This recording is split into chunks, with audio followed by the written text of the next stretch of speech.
Okay, y'all, listen, y'all been rocking with us now for a little bit. We are on season 3, and I told y'all every single guest, not only are they going to be phenomenal, but it's just going to get better and better and better.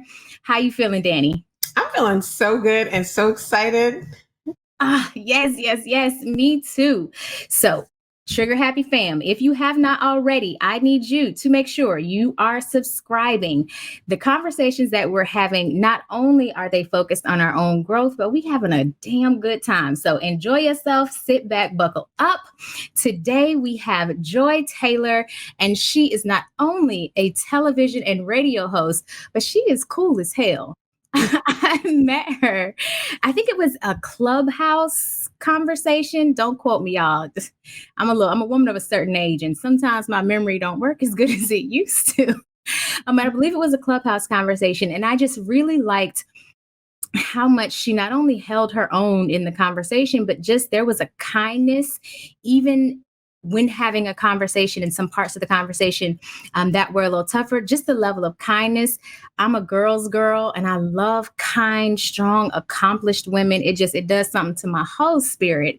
So I am excited to bring her onto the show. Everyone, welcome Joy Taylor. How are you? I'm great, ladies. Thank you so much for having me. Welcome. Clubhouse was a moment, right? It was. I haven't been on in such a long time. I know. But we have some good thing. Is it still a thing? Because I never got into the Clubhouse thing, but is it still a thing, or are we done with Clubhouse?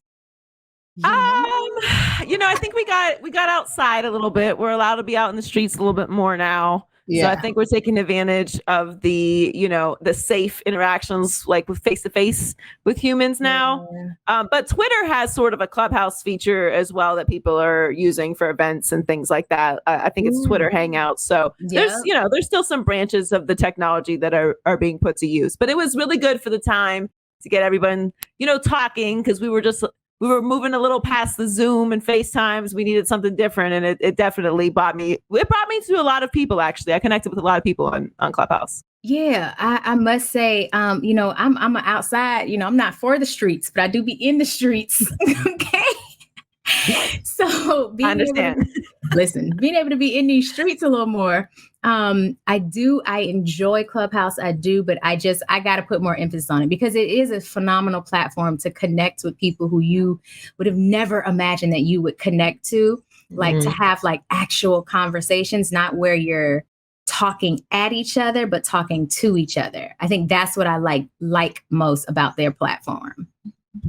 Yeah, and it kind of took away a little bit of everyone's inhibition, because, even though Zoom is, you're from the comfort of your own home and all of that, not having to see somebody, I would like be doing, housework and stuff and be able to be in on the conversation. And that's kind of nice too. It gave you a little level of, anonymous nature, even if it was your face, you could be sitting around in your, pajamas or whatever and having a really enlightened conversation. So it was nice for that too. Yeah, absolutely. I used to do some wild stuff while I was on. Yeah, you got to make sure you're muted. Just got to make sure you're muted.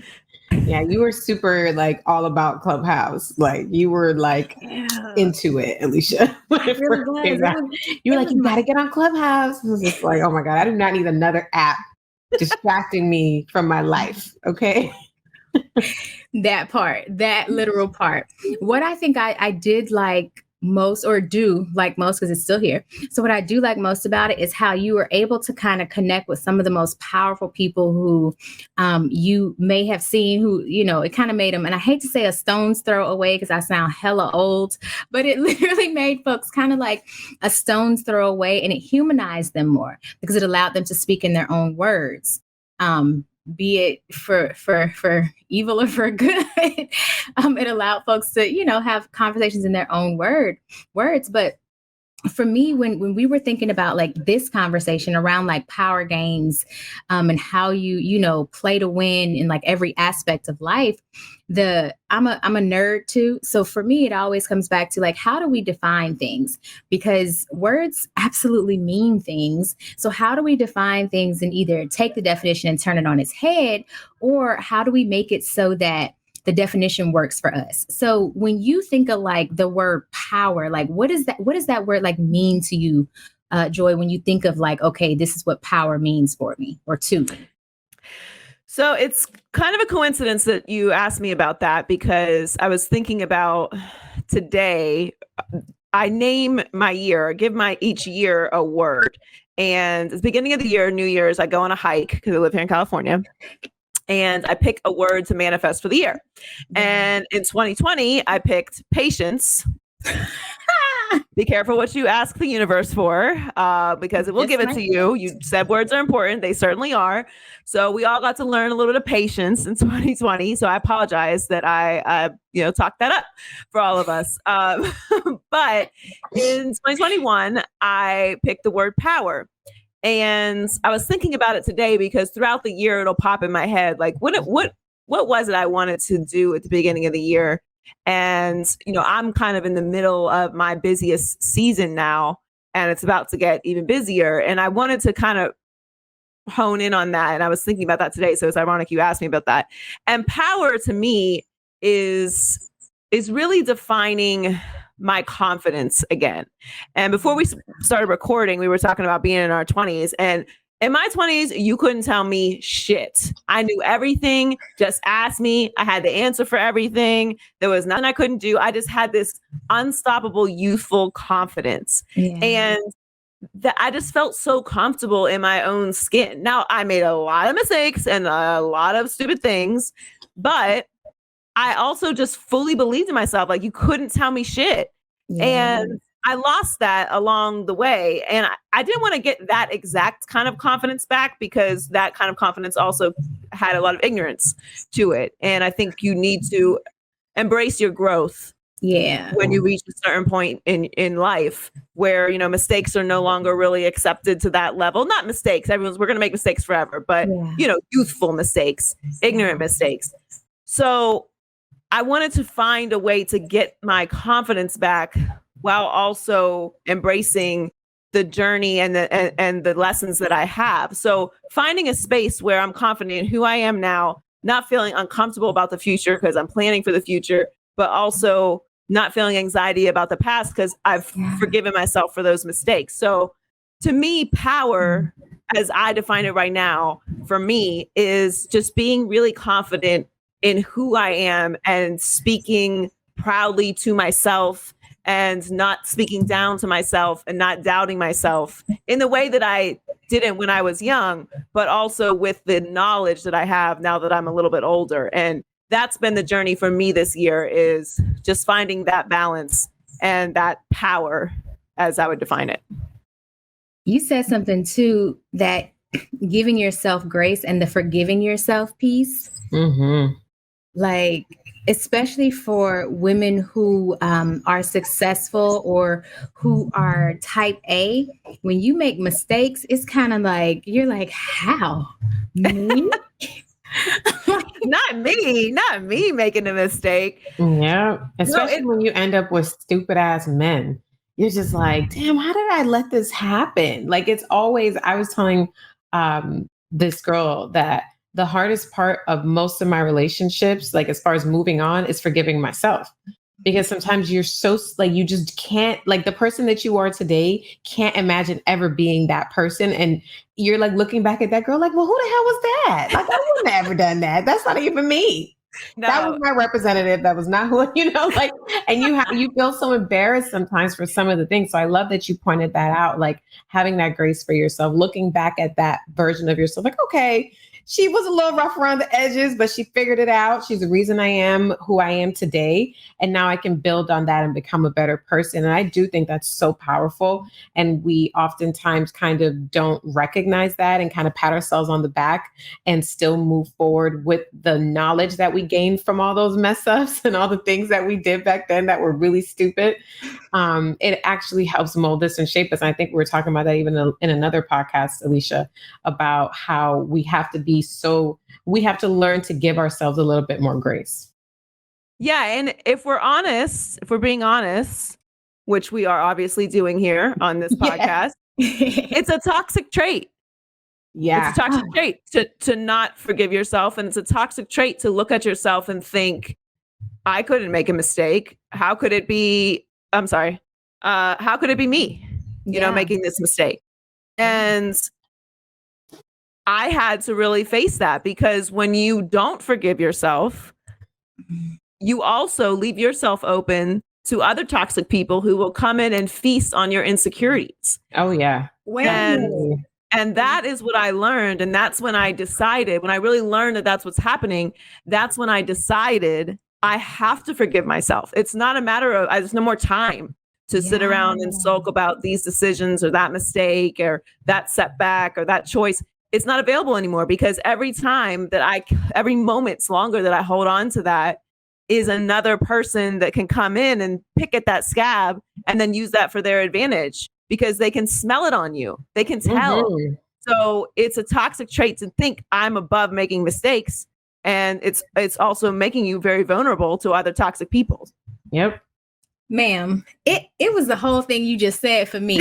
Not that they come in and feast on it, but yes, I never thought of it that way. You feeling like, oh, I couldn't possibly. And you of course hold on to the brunt of the mistake and the burden, because it literally is a heavy ass burden to hold on to. The unforgiveness, the guilt, the shame is heavy as fuck. Like, you can't climb mountains when you're holding on to all of those weights, because they become literal weights on your ankles, weights on your wrists. It becomes like a whole like straight jacket that has weights on it. Those things that people run in. I don't live in LA, so I don't. The weighted jackets. Yes, the weighted jackets.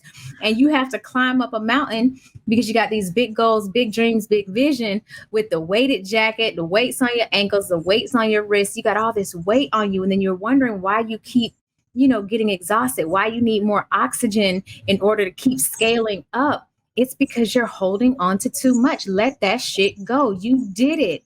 It is literally one of my biggest arguments with my partner. Like, you made a mistake. Who fucking cares? No, you have to let it go. And because everyone's going to make mistakes, and it can really, mistakes are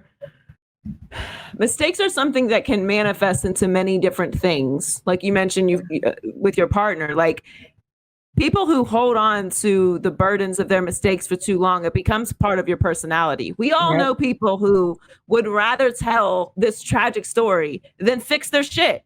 Yep. Like, sis, I hear you. Okay. I hear you. Look, it's not that he didn't mess up. It's not that your credit isn't messed up. It's not that this happened or this didn't happen or he cheated or all these things happened. Like, horrible. We have had the time to process.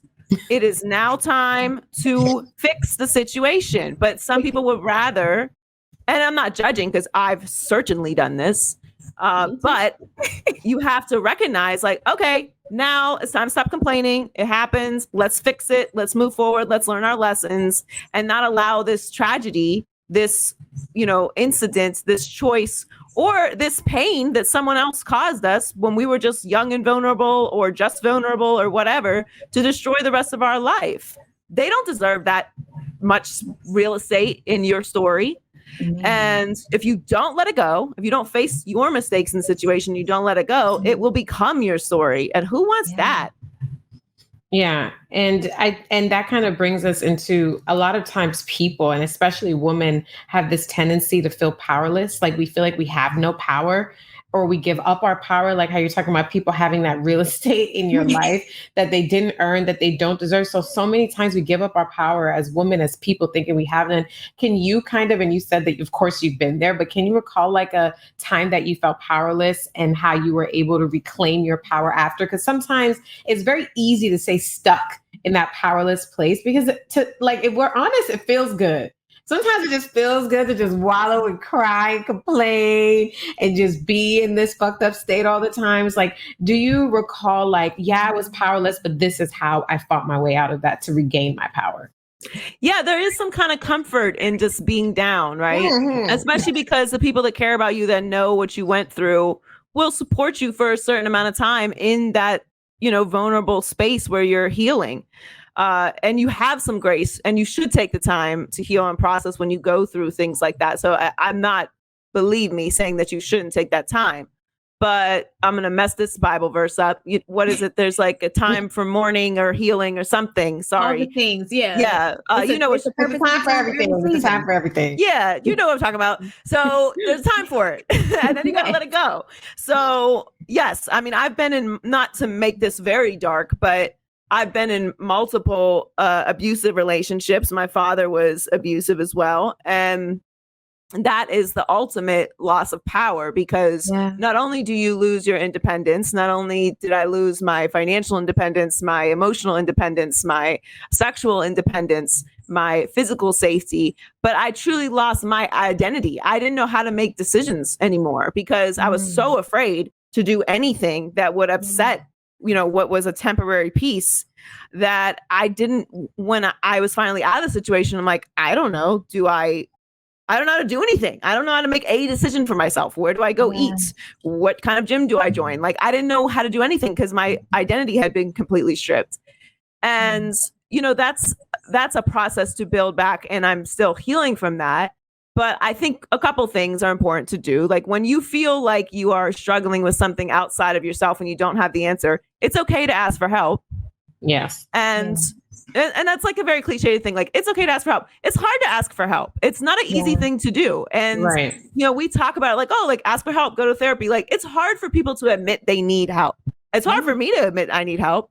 And it took me a long time before I was even willing to take advice from people who knew a lot more than me about what was going on. There's no way I can match their intellect and experience and wisdom in a certain space.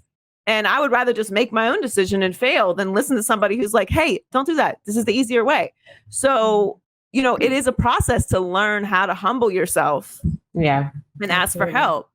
And whether it be from a mentor or family or therapy, it's okay to say, look, I've exhausted myself in trying to figure this out. I've exhausted myself in trying to heal, or I've exhausted myself in trying to figure out just what the first step is. What do I do today to try and feel better or do better or be better or learn any of these things? So, when I say it's okay to ask for help, like, that's just life.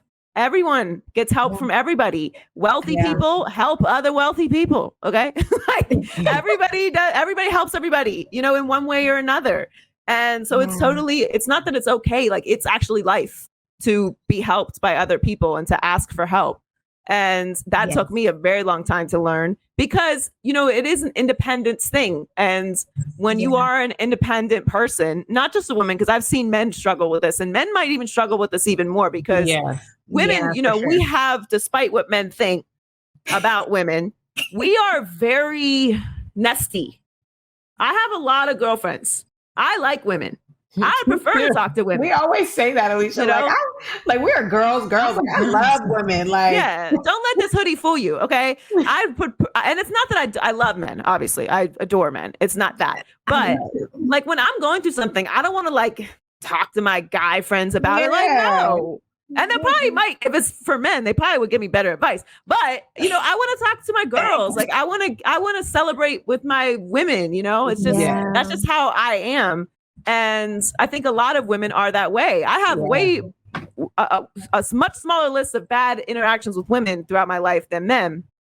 And I don't say that again to attack men.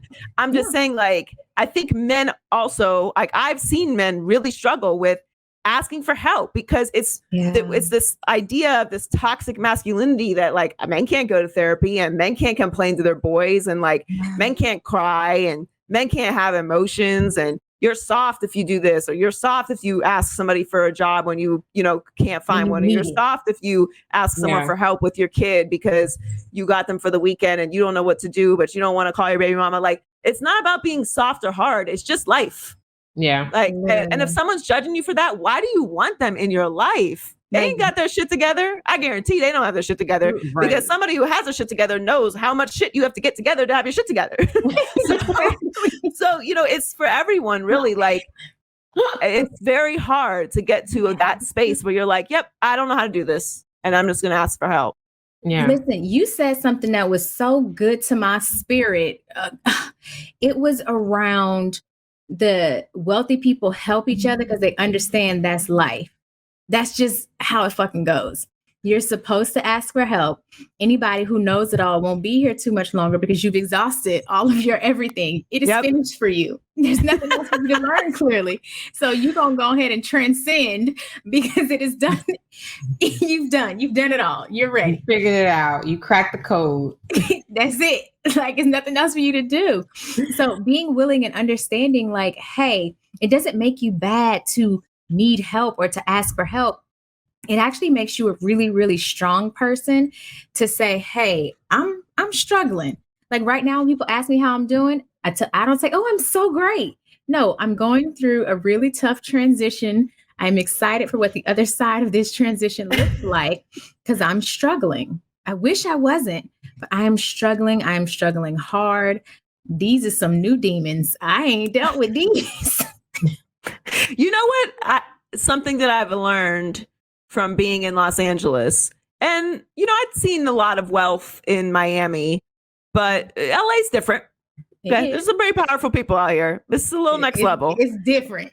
And what I've learned from the wealthy, powerful people that I've observed is that when you reach a certain level of wealth, and I'm using the word wealth instead of rich or money, I'm talking about wealth. I'm talking about like couple generations are going to have a trust fund at least. Yeah.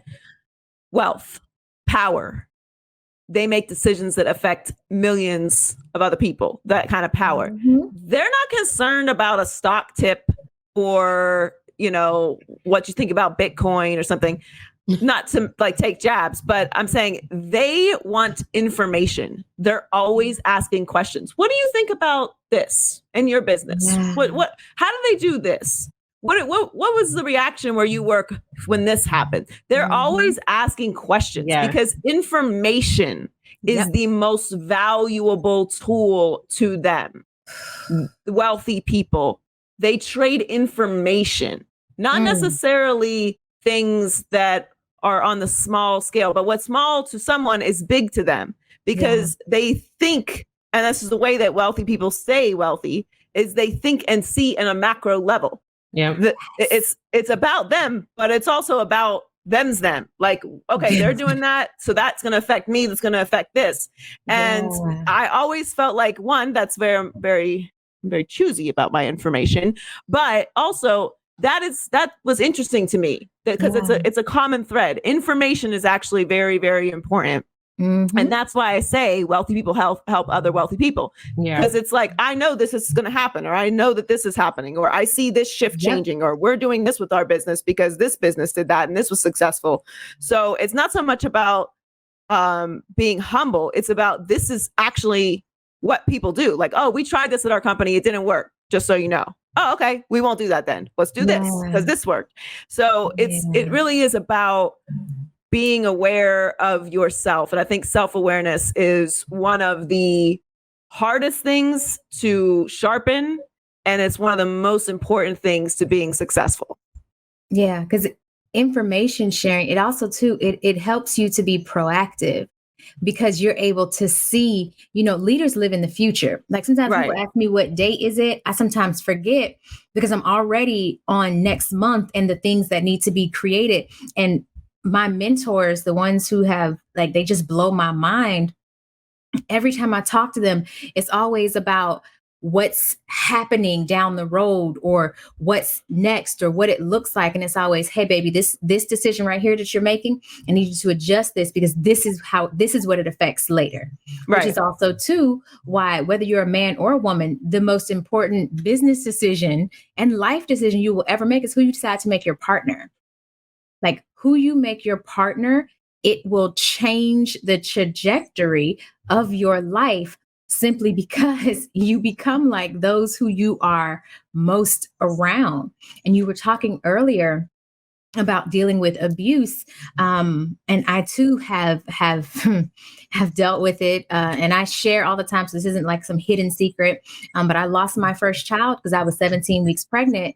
And the father of that child slammed me into the ground because I caught him cheating. Go figure. It's neither here nor there. But when you struggle with your self-worth and you struggle with like self-love or self-acceptance, kind of like what you were talking about before, you become like a beacon for those who will feast on that.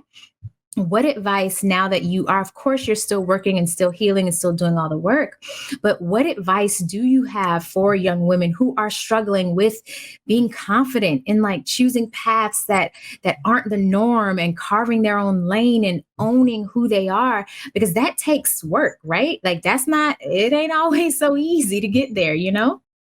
Yeah, it's a question I think we all get a lot. Like, what would you tell your younger self? Mm-hmm. And I struggle with it because my younger self would not have listened to me At all. Hard-headed as hell.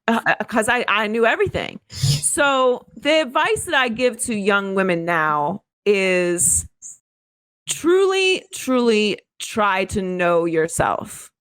And for me, the most important thing, and I very much still struggle with this, and it is one of, aside from forgiving myself, which I've gotten much better at because I've focused on that muscle and gone to therapy and talked about it and practiced it in my life. But my next challenge is to really enforce my boundaries. When I look back on situations that I got into that were extremely negative or abusive, or just decisions that I've made that maybe weren't abusive, but just were very destructive to me. It's boundaries. If you have a boundary for what you feel like is appropriate for how you should be treated or how you should be talked to, or how you want to move in your life, or what makes you comfortable, what makes you confident, it can be the smallest thing. It can be, when you go out with your friends, can you just text me when you get home so I know you're home safe? That's a simple thing to do, right? Maybe that's important to you, maybe it's not. But if it's not important to your partner and you've expressed that, then that's not important to them. Which then you have to decide if that's something that's important to you. It's something as small as that. And I'm just using that as an example. Some people couldn't care less about it. Some people, it's the most important thing, but it's your boundary. When you fight, you don't like to be called names. That is where your line is. We can yell, we can express ourselves, but if you call me outside of my name, I'm done. If they don't respect that, they don't respect you if you've communicated that to them. And so boundaries, and these, I'm using, personal examples, but it's also in work. It's also in your friendships. It's also with family. It's with any interaction you have with anybody. You need to express your boundaries. Don't assume people know how you like to move or how you like to be treated or what is comfortable to you. You communicate, express your boundaries, but then enforce your boundaries because you're not crazy. And don't let anybody tell you that you're crazy for something that is completely reasonable. If this makes you comfortable, that's it. And that's what you need to stand on. And don't be afraid to lose somebody who doesn't respect your boundaries. Because no matter what they say, oh, well, you're crazy, I don't need to do that. Or why do you care so much about that? Because I do.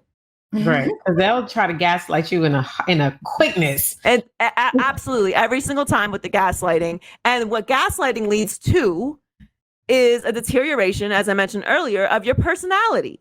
Because you start doubting, wait a minute, do I deserve to be treated that way? Do I deserve someone to respect what I'm asking them to do? Do I deserve not to be cheated on? Do I deserve not to be called names? And you start thinking in your brain that this person is right, and they're not. They're not right, but they want you to be amendable to their boundaries.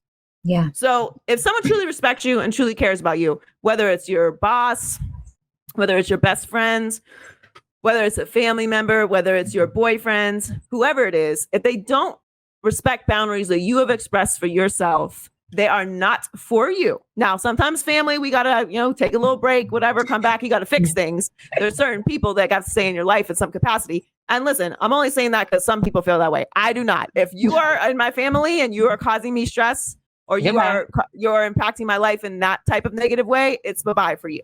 Love you, mean it, but I gotta love you from all the way over here. I'm gonna be all right. You're gonna be all right. Okay, it's fine. This is where our paths split. So love you, mean it. Thank you for what you held in my life at the time. If you are my parent, I thank you, for being a vessel to help get me here. But I gotta go. Thank you for the eggs. Thank you for the sperm. Listen, you don't owe anybody shit. Okay. Period. You don't know anybody's shit. You don't know anybody an explanation for why this is what makes you feel comfortable. You don't know anyone an explanation for why these are your standards for what you deserve. It doesn't make you crazy. It doesn't make you a diva. It doesn't make you snobby or any of these things, any of these labels that people put on you. So it's all bullshit. Boundaries are so important. Me moving my boundary or lowering my boundary to allow someone in to behave how I know I don't want to be treated or I know they shouldn't be behaving has every time led to my personal demise, not theirs. They're chilling. My problems, my issues, my pain, my anxiety. So the best advice I can give you, because it's hard to find yourself. I can't just tell you, be confident, trust yourself. You're amazing. Like, you're going to doubt yourself. But if you enforce your boundaries, you will find where you need to be.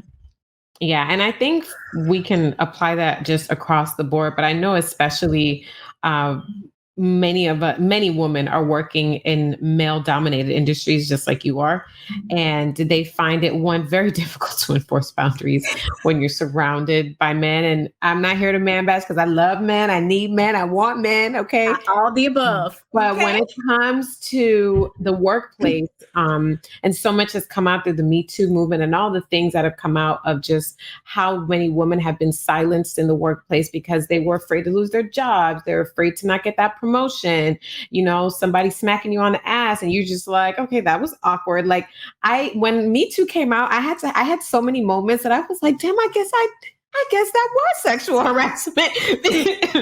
Because sometimes you're so used to that behavior, like you're so used to getting hit on, you're so used to inappropriate comments, you're so used to feeling uncomfortable as a woman sometimes that somebody has to point it out, like, yeah, men shouldn't talk to you like that alone in an office. Like, they're not supposed to comment on your body and your outfit and things like that. So I want to know, how do you in a male dominated industry, of course, enforce those boundaries?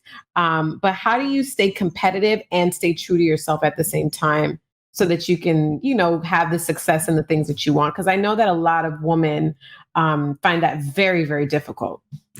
Yeah, I mean, I had the same experience. And just like even listening to you talk about it, I'm thinking of the moments that I was thinking of, like, yep, well, yeah, I could tell that story, or that definitely was inappropriate, or, the list goes on and on. But I think for me, navigating the business that I'm in, it's a couple things. One, I think if someone truly doesn't respect you, and someone truly is mistreating you, again, it's okay to say something. And look, I'm not going to sit here and lie to you and say there won't be repercussions, because there likely will be.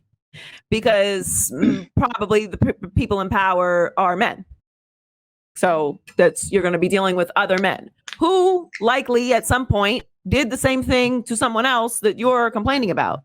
So, I struggle to say just speak up, because there are going to be repercussions in most cases. And that's the reality of the society. And I don't like to lie to people, because that is a reality, and it's awful. And that's what keeps people from speaking up. And it's why the Me Too movement was so important, because it really shook the core of this idea that women are making it up and exaggerating. And it's like, no, every woman has had the same experience. Yep. So maybe, just maybe, since everyone's going through this, or everyone has experienced this, no matter where you're from, whether you're conservative or whether you're liberal or white or black or Asian, or it doesn't matter what part of the world, what part of the country, what business, everyone's experienced it. Okay, it's kind of a thing. Can we just move? We can move to the next part of the conversation now, because the first part of fixing any problem is admitting that there's a problem. So I do think that, and I hear all the time, oh, well, Me Too. Is it okay if I say something about your dress? Like, here's a question. Why don't you just be respectful? Imagine I'm your mom, right? Just imagine I'm your mom, and talk to me how you would talk to her. So again, I'm a little bit further along in my career. I've had insane experiences that I probably will never talk about. But what I have learned is you can, again, establish boundaries. And if someone's, you're never going to work in a perfect workplace. You're never going to have every single employee treat you with respect or value you. Like that, the perfect world doesn't exist. So once you let that ship sail, you're probably going to run into somebody who wasn't raised right. So talk to them. Tell them, hey, don't talk to me like that. What you're saying is inappropriate. What you're doing is inappropriate. I don't appreciate it. I'm a professional. You're a professional. I don't want no problems. You sure don't want no problems. Right? Say that. You don't want these problems. You don't want these problems. And if they continue, then you can go and talk to HR or talk to a supervisor. And guess what? If it gets to be too toxic, let it go. Let that place go. Find another job. I'm not suggesting people quit their jobs, obviously, but like sometimes places are just toxic and it's not the right place for you. And sometimes it's just the universe saying, you know what, they don't appreciate you here and you will thrive. And if you are doing what you're supposed to do, the universe will reward you for that. So I know that's probably not the answer that everybody wants, but it's real. It's I've been in toxic situations where I was like, you know what, I don't need to be here anymore. And I didn't up and quit, but I definitely found myself another job. And it was the best decision that I made in my career. Absolutely. My last corporate position, we were at a company event. It was like a weekend, whatever company event. And it was a little wild. I ain't gonna lie. They had a party bus. It was a stripper pole on the party bus. It was listen, we was loose. Okay. Loose like a good, it was a good time. And so me and the boss, I had a boss, he didn't know that I was a part of the same community he was a part of, because that's not a conversation that I would have with people at that time. But he was openly gay. I just, like I said, I hadn't had the conversation. I didn't let them in on who and what and all the things about who I was at the time. And so we were having a conversation about a vagina and a penis and the different, colloquial terms. And for those who don't know what colloquial means, it just means like the slang terms. So I was like, well, I don't see anything wrong with the word dick, just like I don't see anything wrong with the word pussy. Like it's not a thing for me, not calling someone that, but calling the genitalia in its slang term. I was like, it's not that big of a deal for me. And he got angry. He was like irate. And he was just like, well, if you think that the word pussy is okay, then you're a piece of trash, in front of the entire company at this offsite. Yo, this is my last corporate role. And I had only been in that position like 3 weeks. He called me trash and I just looked at him, because the old me, I used to fight a lot. I fought teachers, I fought boys, I fought girls, I fought adults. Anybody could get it. Anybody could get it. I had been fighting since I was like 15, so it wasn't nothing to it but to do it. And so the old me looked at him, and I just wanted to pounce on him like a little lion. Just like I was real toxic back then. And instead of pouncing, because that was my norm, and I would cuss people out with the quickness, like, mouth slick like a sailor. But I just looked at him and I was like, okay, bet. If you feel that comfortable that you can disrespect me, not only in front of my peers, but also in front of your boss, this is not a place that I need to be at. Yep. And so I looked at him and I was just like, don't speak to me that way. And I said nothing else. My manager went to him in private, which he should have done it in public, because I lost respect for him that day too. But he said he went to him in private and told him, hey, that was really messed up. You're going to want to apologize, da, da, da, da, da. So he brought me into his office like 2 weeks later to apologize. But it's like, nah, you call me a piece of trash in front of everybody, apologize in front of everybody. He didn't, but that was whatever. That day, I had decided, okay, I won't be doing anything extra for you. I will do the bare minimum to keep my job, and I will be planning my exit strategy starting tomorrow.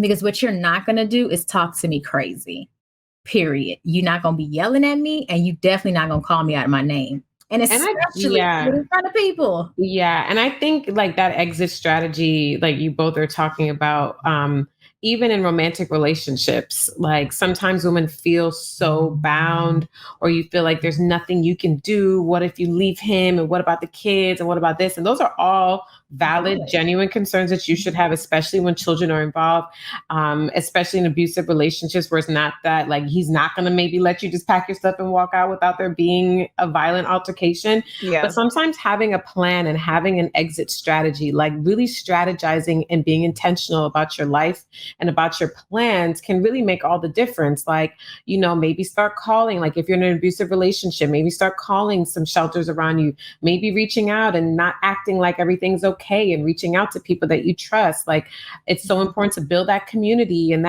I love what you said about, you know, women loving women for real. Like there's this narrative that we all hate each other and we're all so catty and we're all haters. And that's just not true. Like I love women. I have such great women. I make new women friends all the time.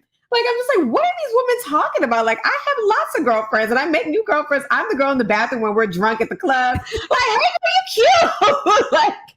like that is, you know, it's like cultivating that community, like doing the things that will set your life up in a way that you can have a plan and you can execute it. And you may not be able to leave tomorrow. You may not be able to leave 5 months from now, but sometimes just having that plan and putting it in motion will help you through the process of whatever you're going through, whether it's a job, whether it's a relationship, whatever it is.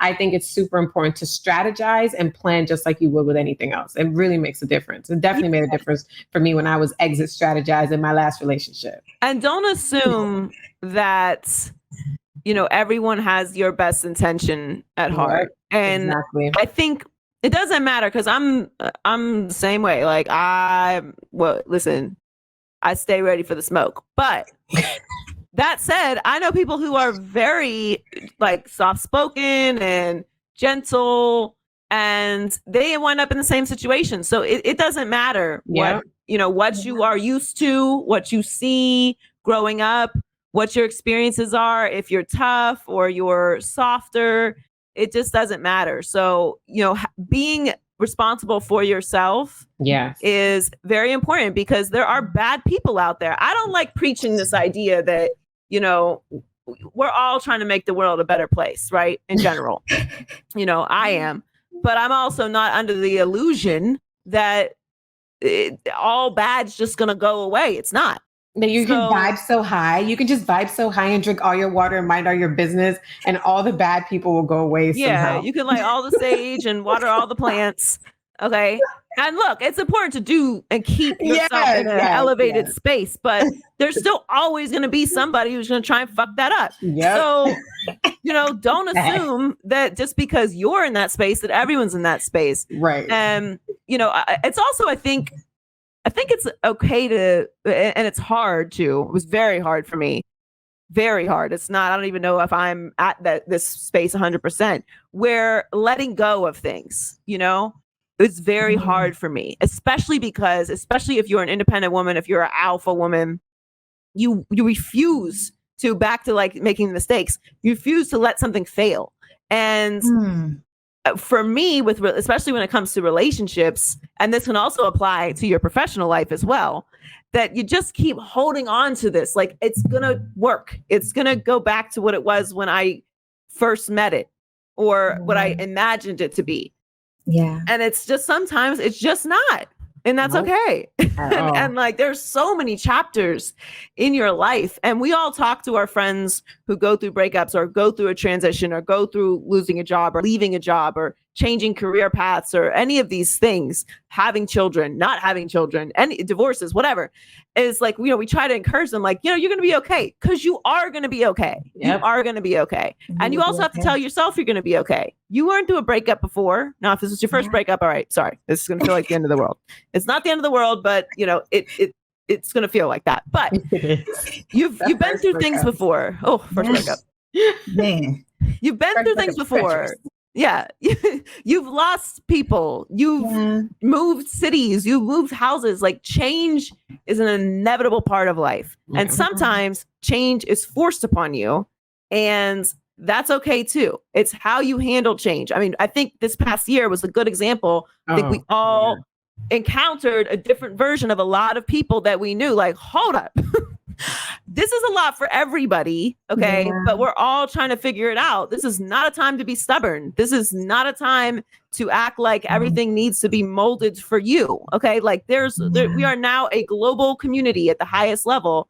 And, you know, when we say we need to look out for each other, it's not just something that, you know, you wear on a cute t-shirt. Good. Like, this is a real thing. Yeah. So you need to be responsible for your elderly neighbors. You need to be responsible for your children. You need to be responsible for everyone around you, your coworkers, anyone on the street. We had to raise our level of awareness for everything. And so being adaptable to change, especially as you get older and you learn things and embrace learning things, I think it's so important. Listen, it's the gems that are just being dropped in this episode. I'm over here legit on like cloud 9, like just listening to you like, oh, yes, like reminding women that you're not crazy for having your requirements and that it is okay to say, hey, this is what it is. This is the boundary. And 2, it's okay to let things go. Now, Danny laughs at me a lot because I'm the queen of the release. Like, oh, this ain't working. Okay, time to release. Time to go. I'm still learning how to stay in the game because I release a little bit. Oh, you ain't said nothing but a word. You gotta go. I'm learning how to stay in the game. I'm working on my femininity because I've always had to bask in my masculinity. I have always had to be the one to, you know, make sure it's handled, make sure it's taken care of. I've always been super driven. I am very ambitious. So when it comes to also being feminine, if I don't feel safe or if I don't feel like I could trust you, how the hell am I supposed to be feminine with you? No, my inner masculine is going to be like, okay, what are we doing? Is this taken care of? How much does it cost? What we need to do? Like, because I'm not going to adjust my requirements to my budget. No, I'm going to shift some things around to bring in an influx so I can still make sure I have what I want. And that can be scary to a man. Because no doesn't mean no to me. No just mean next opportunity. How we finna make this work the way we need it to get what we need to go where we need to go. That's my energy. I am the exact same way. And I hear from partners that I've had that I do have a trusting relationship with. They kind of joke with me like, you're not really that tough. You think you're tough and you display toughness to other people, but you're really a sweetheart. And I joke with them. I'm like, don't tell nobody. Don't tell them. Don't tell the secret. Don't tell the secret. But it's true. The key word that you use is safe. And feeling safe with someone isn't just necessarily, physical is like the unspoken part of it. Like feeling physically safe with your partner or with your company or with friends or with your family. That's the physical part that's step one. But feeling like you can be vulnerable, feeling like you can be unapologetically yourself, feeling like you can make mistakes, feeling like you can go through something and grow, or you can fail, or you can take a day off, that kind of feeling of comfortability that you have, like with your best friends, with someone that truly knows you and not what you have to put on to survive in the world is an invaluable feature in addition to your life, whether it's a partner or a job or family or friends. And look, sometimes you're not going to have that in every aspect of your life. Sometimes it's just going to be your partner that you feel safe with and everything else is danger. Or sometimes your job is the only place that you feel safe. And, that's when it becomes, okay, what can I control, to make my life as safe as possible, and not safe in the way that you're in danger, safe in the way that you're living your fullest potential, because the people around you are supporting you and loving you for you, and also holding you accountable when you are making mistakes in a way that is positive and not breaking you down. Yeah. And I think when it comes to, you were talking about femininity, Alicia, and kind of figuring that out and finding that balance, I don't think it's just about safety. I think it's also, including safety, also about the way we view femininity. Like a lot of times, many of us, especially women, I think, modern day independent alpha boss bitch woman, we tend to think that femininity is weaker than masculinity because that's kind of the narrative. That's what society tells us. That's what it's like. Oh, women are weaker. Femininity is weaker. Where it's like, no, the power of femininity. Like we move nations. Like we change the game constantly with our femininity. I mean, all these, you can go all the way back through history and all the wars that were started over some vagina, all the things that have happened because of women. And I'm talking about entire wars have been started over one girl. Okay. It's undefeated. It is undefeated. You know, so it's like, I think that there has been a really big disservice to a lot of independent women having and being forced into masculinity and denying our femininity. And I think nowadays, a lot of us are kind of stepping into that femininity and realizing just how powerful it is and just how much better we feel as women when we are able to bask in that. And I mean, any man can attest to how much better it is when a woman is in her full femininity. And when he's created that safe space for her, we are way better in that role and we flourish and we're nice and we want to have sex with you and we want to cook for you and we want to clean. We'll do all the things. All the things. You can create a safe space for us and let me just bask and flow in this femininity, honey. Like there is no better version. Listen, we can do the whole cater to you video, all right? With no shame. I'm gonna do all these things, right? Let me wash your feet. What you got? What you need, baby? All right. Wash your hair. Do whatever you need. Okay, as long as I feel safe. But and you have to make it easy for me too. Like if I'm always having to battle every demon you got and deal with my own, and then I got to deal with how well our traumas play to get. Bro, I have no more energy. But I think that's part, like dealing with your own trauma is something that is respectful of other people. Everyone thinks that dealing with your trauma is for yourself, and it is, but it's also so you don't put that trauma on other people. And I think when I look back at some of the negative situations that I've been in, that's what brings me to anger. Is not that the situation existed, not that we spent that time together. It's that, like, damn, you just feel really comfortable fucking other people's shit up because you don't want to take care of what's wrong with you. And everybody has things wrong with them. There's stuff wrong with, not wrong, but I have my own trauma. I have my demons. I have my toxic traits. But damn, I at least try to work on them. I am addressing them. I'm aware of them. Yeah, and not everybody's trying to work on it. I'm gonna tell you that now. Like everybody is not trying to fix it. No, everybody not. Some people are like, you know how you say you basking and you feasting? They out here whole ass feasting on their toxicity. No, and that's to me, like that makes me angry because you're truly just poisoning other people's time on this planet with your trauma, which might not be your fault, but you are an adult. You have a responsibility to the people around you to address your trauma, no matter whether you're a woman, a man, it doesn't matter what you have going on.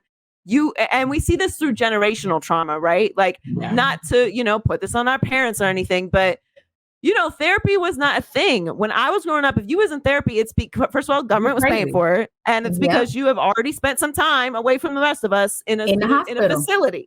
So there was no like, oh, I feel depressed. Like, you feel what? You feel depressed. Go pray. Hurry up. What are you talking about? Yes, go pray. Go pray. Or we got to get you to the hospital so you don't, do anything drastic. Like you couldn't even talk about not feeling okay. And that was just the society. So, but that spilled over into our generation where we are now having to reprogram ourselves. And this is what we started talking about, into finding our own power to address what we're dealing with. And life is hard and there's a lot going on. And we've all been through crazy things. If we all told our deepest, darkest story right now, I'm sure we could all reach the bottom of the gutter of what life can provide very quickly. Yeah. And we all have our own journeys in that. But damn, don't let that affect someone else's journey, because the worst thing in life to me is someone wasting my time. Don't waste my time. And if you are out here not dealing with your trauma and you're still living in a negative way, it's fine. We all have been there. But get your therapist. Okay, there are lots of them out there, and talk to someone about it, or talk to your family about it, or do something. meditate, do some yoga. I don't know, but address what it is that you're doing, because if you're comfortable just hurting other people and damaging other people, that is not going to escape you. And that suffering is going to continue for longer than it needs to for you, because that is what you're spreading in the world. Yeah. Absolutely. And that goes back to what you were saying about self-awareness, how it's like the hardest thing, because some people don't even realize, and not making any excuses for assholes, but a lot of people don't even realize sometimes that they're just like bulldozing over everybody. And they're so unconscious and so unaware of the impact that they have on other people with the words they say. Like, you ever just hear somebody say something like, now, why the hell would you say that? Like, why would you say that to somebody? Like, people will just randomly say things. And it's just like, wow, like you have to be super unaware to say something like that to somebody, just to not think about it at all. Right. You know, so it's like, I've also learned a little bit of compassion for people that are just a little bit on a different part of their journey. I don't like to say anybody's ahead or behind or whatever, but everyone's on this life journey, and there's so much self-awareness that has to come in through every stage, because you're not always going to have the tools to manage yourself. So the self-awareness is what brings you through every stage before you necessarily have the tools and the things and before you actually know exactly what to do.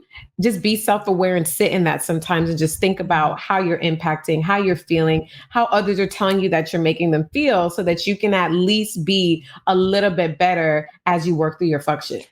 I went and saw Hamilton this weekend, and there's a line in the musical where it's after, not to spoil it, but have you guys seen it? No. Okay. Well, it's okay. You can spoil it. Yeah. I mean, it's history, so we could look it up. But there's a part where Eliza and Alexander Hamilton, that's his wife, are going through a bad time. And her sister says to her, you've married an Icarus. He's flown too close to the sun. And earlier in the play, she says, be careful with that one, love. He will do what it takes to survive.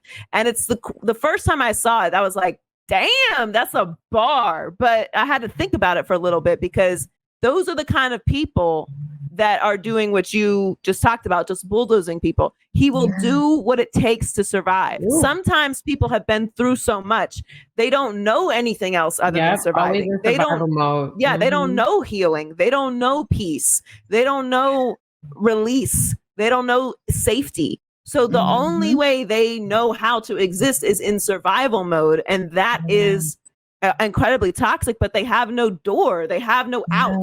They've just been surviving their whole lives.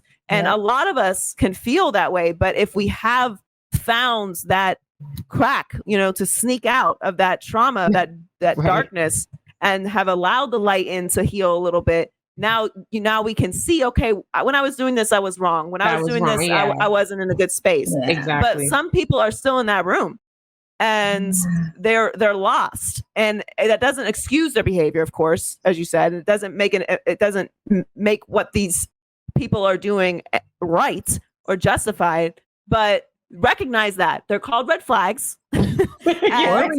Recognize that and allow that person to continue on their journey without affecting you.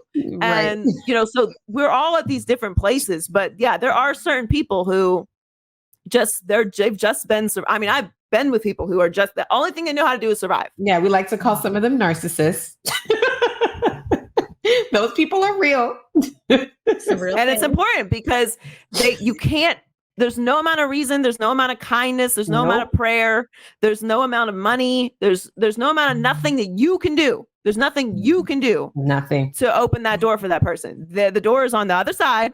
They're in there. They got the knob in their hand. They can choose. They got the lock, the key, all of it. All of it. You don't have it. They have to do it. You don't have one part of it.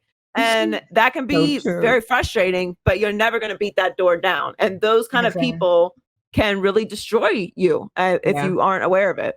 Yeah. If you let them, they do have the power to destroy the best parts of you. And then you don't get to experience the best parts of you, because you keep throwing it and giving them, a power that they just shouldn't possess. And that too goes back to acknowledging what the boundary is that they keep stepping over, and then agreeing to, okay, let me remove myself so that I no longer have to worry about whether or not you're stepping over the boundary, because I am no longer close enough for you to disrespect it. Exactly.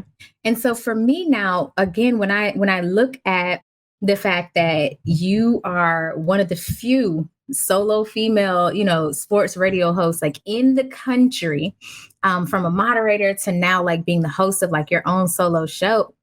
What would you say to your 17-year-old self about staying in the game? Now, I know you say that heifer wasn't going to listen about advice about, some other things, but what would you say to her that she would need when it comes to staying in the game? Because you're now experiencing the fruits of the labor, the fruits of the seeds that you've planted and the work, that you put in. Now, okay, it's harvest time.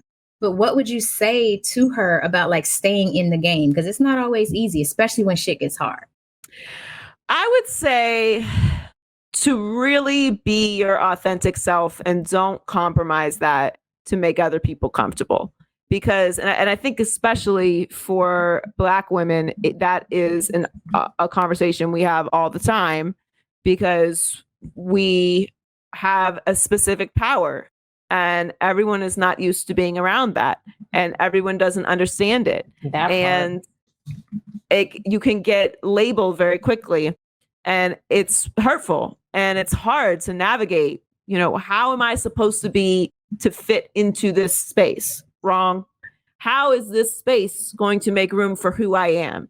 And again, everything is a process, and learning your business and learning your space and learning what you want your role to be in that space can be a process. But there's definitely been points throughout my career where I'm like, I did not need to do that. And I should have been stronger in this space, and then this wouldn't have happened. And, again, I don't like to look at things as regrets. I prefer to look at them as lessons, but they can only be lessons if you apply them. So, that to me, I would definitely sit my younger self down and be like, you're going to do what you're going to do, but do it as you. And do it in a way where you don't feel like you are making yourself small for no reason. Being humble is important. Earning your way is important. Learning your business is important. All of those things. But make sure people know when you walk in the room, this is who I am. Ooh, I love that. Authenticity, pretty much. Yeah. And people will respect you for it. People will respect you for that. Yeah. Absolutely. I love this. Thank you so much, Joy. This was amazing. I love all the ways that we were able to talk about power across the board, not just success or having things or being able to push people around. It's like owning your own power within yourself to kind of take you through life in a more powerful way that you can have more of an impact and you can be happy. Like when you give up your power so much, it makes us so miserable. We're the only ones that have to live with that. So I just love this. And it was definitely speaking to the younger version of me that did a lot of stupid shit. So it's nice sometimes to talk to we all did to talk to her. So we definitely want to stay in touch. Joy, where can people follow you with social media? How can we stay connected? You can follow me at Joy Taylor Talks on Instagram and Twitter. You can catch me on The Herd weekdays on FS1 from noon to 3. I'm also on Prime Video and Thursday Night Football every Thursday, and also on Saturdays from 2 to 4 p.m. Eastern on Fox Sports Radio. Amazing. And you guys can stay connected with us. Alicia is at Alicia Reese on all social media platforms. I am at Danny, I can't say my own shit, at Danny Foster Coaching on all platforms. You can follow our Triggered page at Triggered AFPC. You can go to triggeredafpodcast.com to stay connected. All the things, sign up for our upcoming newsletter that'll be coming out for season 3.